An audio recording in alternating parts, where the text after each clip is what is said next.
Hi Sagittarius, welcome to your monthly reading for the month of May 2015. So let's get into your reading.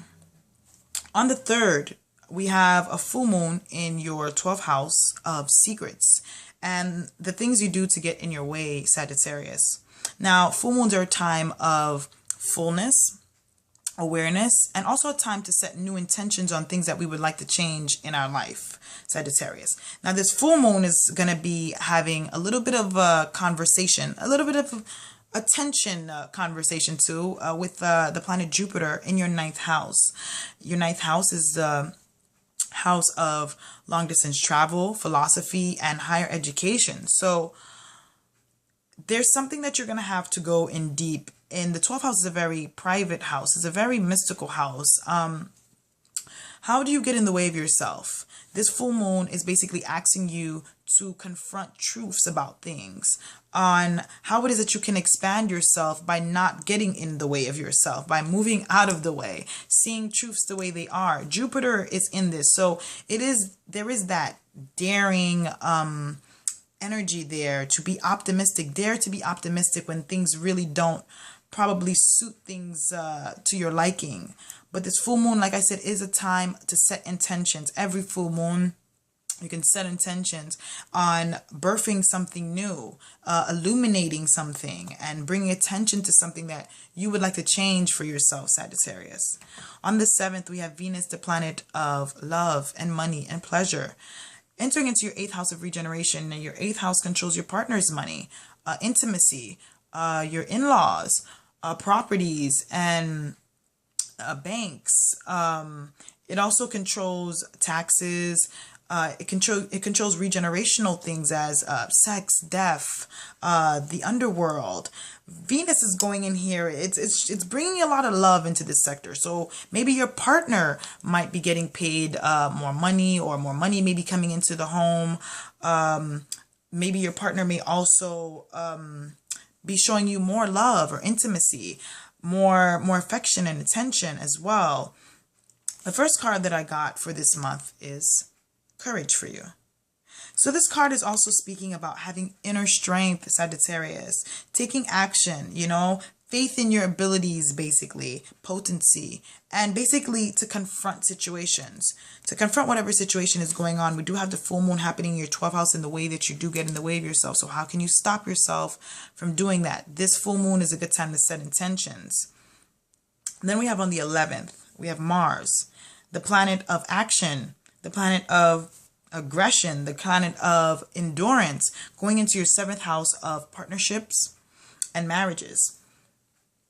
So any partnership that you have, it can be a relationship with a loved one, it can be a relationship, a romantic relationship, it can be a business relationship. Mars moving into this sector can mean that there may be a little bit of, Mars is not the most patient planet in the world. It's a little bit aggressive. So with Mars moving into your 7th house, ground that energy. Ground that energy and mentally focus. Use that Mars energy to get things done in your partnerships, in a progressive way, Sagittarius. Because we also have a new moon on the 18th in your 6th house of self-service and health, So new moon, this new moon is going to be in Taurus. It's a very grounded new moon as well. It's going to be in opposition with Saturn. Saturn is in your 1st house. It's retrograding. So it's asking you to basically foster awareness. Stay calm. Don't lose your focus on things. Make sure you do things slow and steady with this new moon. The second card that I got for you, Sagittarius, is the Change card. So basically adapting to things, adapting to external factors. Maybe things are changing around you, Sagittarius, externally. Work to improve your situation. Don't work against it. Work to improve it. You have Mars in your 7th house of partnerships, where this can give you the action, the drive that you need to kind of help you out a little bit here. Again, be careful with the aggressive energy. You are fire element. You can get revved up real quick. So ground that Mars energy. It's also about improving your situation and not being discouraged, this card. So you're a fire sign, you're enthusiastic, you don't stay down for a long time. If anything is going on in that department, you're gonna adapt to the change.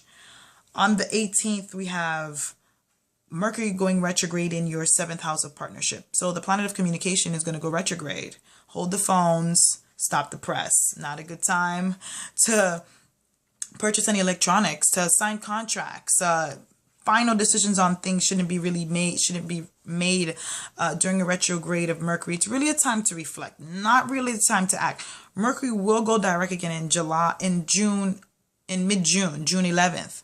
So around that time is whatever you're reflecting on, whatever you're going to be reflecting on in your partnerships around the 18th, when this planet goes retrograde in your 7th house. Make sure that you reflect on the relationships, or maybe you might be thinking about your past relationships and how you can change certain relationships, or if you're in a relationship, how can you reevaluate them and come out with an even better situation that you're in now. If relationships are not really working the way that you need them to, reflect on that, Sagittarius, because it's all about teamwork. You're definitely a sign that likes people, so you don't mind opening up and expressing yourself. So Mercury retrograding does mean you're going to go internal and look at things that you probably have been doing, or look at things that partners have been doing around you. And the sun is moving into your 7th house as well on the 21st. So your relationships with other people is going to be basically magnified throughout the end of the month. This is going to be a real big focus. With the sun comes here, it illuminates any house it touches. So there will be a focus there. You have the sun in conjunction with Mercury in the 7th house on the 30th. So you have Mars, Mercury retrograde, and then the sun. So you have 3 planets here. There's a lot of activity going on here. And the third card that I got for you, Sagittarius, is totality. So basically, assertiveness. It can mean a little bit of conflict. Like I said, Mars is in your 7th house as well. So ground that energy, please. Stay calm, Sagittarius, if you can. Proving something to yourself. And then also respecting diversity. If somebody has a different opinions about something, or you guys don't agree on something, whatever it is, this card is about people working together. As you can see, they all need each other to make it work. This is what this card is symbolizing. And the fact that you have the sun retrograding, Mercury in you reflecting, and then Mars, it's really testing that energy too. For a fire sign like you, it's really testing you to really just work together and solving the conflict instead of pushing through. And then also working on your relationships, reflecting on your relationships, pondering on different ways that you can make things better for you in the long run in relationships that you have. This full moon on the 3rd is intense. So it's very intense full moon happening in a very private sector and happening in a very mystical sector of the way. How do you get in the way of yourself, Sagittarius? Work on those things. And then this whole new moon happening in your 6th house can help you to recharge and set new intentions in your 6th house. So again, Sagittarius, in moderation with everything. Mars will be in your 7th house. So be kind and be calm this month, Sagittarius. Again, and be patient. And I'll see you next month.